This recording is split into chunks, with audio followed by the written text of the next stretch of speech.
Алиса Тернер работала в заповеднике скалистых гор уже больше 8 лет. Ее домом был старый лесной кордон, расположенный в самом сердце дикой тайги, где электричество подавали лишь на несколько часов в сутки, а ближайший город находился в 300 километрах по разбитой грунтовке. Она была биологом-исследователем и большую часть времени проводила в поле, изучала популяции мелких хищников, собирала данные для отчетов, фотографировала редкие растения. Коллеги называли ее лесной отшельницей, но она не обижалась. Она любила эту глушь, ее запахи, смолы, мха, влажной земли и ее обитателей, которые становились ей почти родными. Однажды, в конце октября, когда снег уже начал ложиться на землю, а воздух стал колким и прозрачным, Алиса отправилась на очередной обход северных кордонов. Она шла по едва заметной тропе, вслушиваясь в хруст веток и далекий гул ветра, когда на краю оврага заметила что-то рыжее. Это была лиса, молодая, стройная, с огненно-рыжей шубкой, которая сейчас была испачкана кровью. Ее правая задняя лапа была неестественно вывернута, а из глубокой раны сочилась кровь. Лиса лежала неподвижно, но при приближении человека попыталась приподнять голову и тихо зарычать, последняя попытка защититься. В ее темных, умных глазах застыла боль и страх. Алиса не раздумывала. Она знала, что в этих местах браконьеры иногда ставят капканы, и, судя по ране, лиса угодила именно в такой. Она осторожно приблизилась, говоря с ней тихим, успокаивающим голосом, и лиса, обессиленная, позволила себя взять. Алиса укутала ее в свою теплую куртку и понесла на кордон. Путь занял больше часа, руки затекли, но она не остановилась ни на секунду. В своей маленькой лаборатории Алиса промыла рану, обработала антисептиком и наложила шину на сломанную лапку. Она не была ветеринаром, но многолетний опыт и книги по хирургии диких животных помогали ей справляться с подобными случаями. Операция прошла успешно, и лиса, которую Алиса назвала Искрой, за яркий, будто тлеющий огонек в ее взгляде, заснула под действием обезболивающих. Следующие дни стали проверкой на прочность.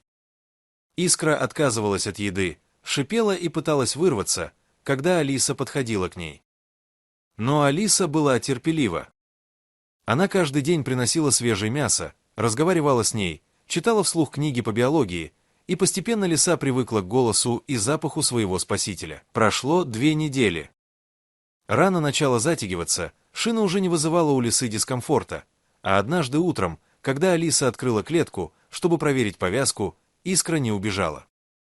Она сделала шаг вперед и ткнулась носом в ладонь Алисы. Это был первый знак доверия. Алиса затаила дыхание и очень осторожно погладила ее по голове. Лиса закрыла глаза и почти неслышно замурлыкала, удивительный звук для дикого зверя. С этого дня их связь стала неразрывной. Алиса выпускала Искру на прогулку по двору, и та, сначала опасливо, потом все смелее, исследовала территорию, возвращаясь к ней на ночлег. К началу декабря лиса полностью поправилась, и Алиса решила, что пришло время выпустить ее на волю. Она открыла калитку, вывела Искру к опушке и сказала: «Ты свободна».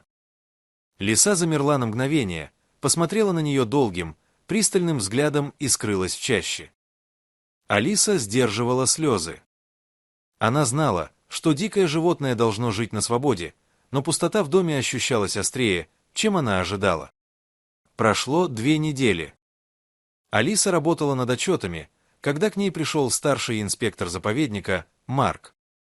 Он сообщил ей тревожную новость. В западной части заповедника, у самой границы с горным хребтом, пропала группа туристов, 3 молодых людей, которые отправились в поход и не вернулись. Уже 4-й день их искали спасатели, но снегопады и метели полностью заметали следы. Алиса вызвалась помочь. Марк с сомнением посмотрел на нее. В такую погоду даже опытные проводники рискуют. А у тебя нет рации, связь там не ловит. Но Алиса настояла. Она подготовила рюкзак, взяла компас, карту, запас еды и воды и вышла к западному склону. Снег валил стеной, видимость упала до нескольких метров. Алиса двигалась по знакомым тропам, но буря была настолько сильной, что даже заученные ориентиры превратились в белое месиво. К вечеру она поняла, что сама потеряла направление. Холод пронизывал до костей, и она начала всерьез опасаться за свою жизнь. Она нашла укрытие под навесом скалы, развела костер, но топлива было мало, а ночь обещала быть долгой. Она сидела, прижимаясь к камню, и думала о том, как глупо умереть в нескольких километрах от дома. И в этот момент сквозь завывание ветра она услышала странный звук, тихое, но отчетливое тявканье.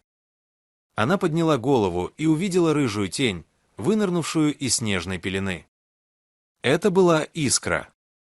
Лиса стояла в 3 метрах от нее, встряхивая снег с шерсти, и смотрела на нее с тем же умным и понимающим выражением. Алиса не могла поверить своим глазам.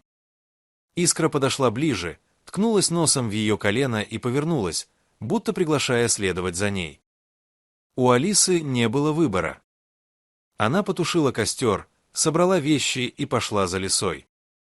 Та уверенно прокладывала путь, то и дело оглядываясь, чтобы убедиться, что Алиса не отстает. Час, другой, и через густую метель они вышли к небольшому охотничьему домику, о существовании которого Алиса даже не подозревала. Внутри было сухо, и имелся запас дров. Искра устроилась у печки, и Алиса поняла, что лиса привела ее в безопасное место. Утром погода немного наладилась, и Алиса, следуя за лисой, вышла к спасателям, которые как раз прочесывали этот район. Она сообщила им, что видела следы туристов неподалеку, и вскоре их нашли. Они укрывались в пещере и были живы. Всех участников спасли. Марк, узнав, что лиса привела Алису к убежищу, не мог скрыть изумления.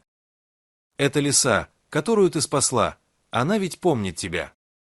Звери не умеют благодарить, но она. Она вернула тебе долг. Алиса улыбнулась. Она знала это. После той истории Искра стала частой гостьей на кордоне. Она не жила с Алисой постоянно, но почти каждую неделю появлялась у порога, принося то лесной орех, то пучок сухой травы, свои маленькие дары. Алиса больше не пыталась держать ее. Она поняла, что их связь глубже клеток и поводков. Однажды, когда весна окончательно вступила в свои права, Алиса стояла на пороге и смотрела, как Искра играет с ее собакой, которую она приютила на время у соседей. Два, казалось бы, разных существа, дикое и домашнее, носились по двору, поднимая облака пыли. И в этот момент Алиса осознала главное: помощь не всегда измеряется днями и ночами. Иногда достаточно одного мгновения, одного верного шуга, чтобы изменить чужую судьбу. И эта искра, в прямом и переносном смысле, зажгла в ее душе такой свет, которого не могли потушить никакие метели. Дорогие зрители, что вы думаете об этой истории? Расскажите, пожалуйста, в комментариях. А если вам понравилось это видео, то ставьте лайк и подписывайтесь на наш канал. До свидания!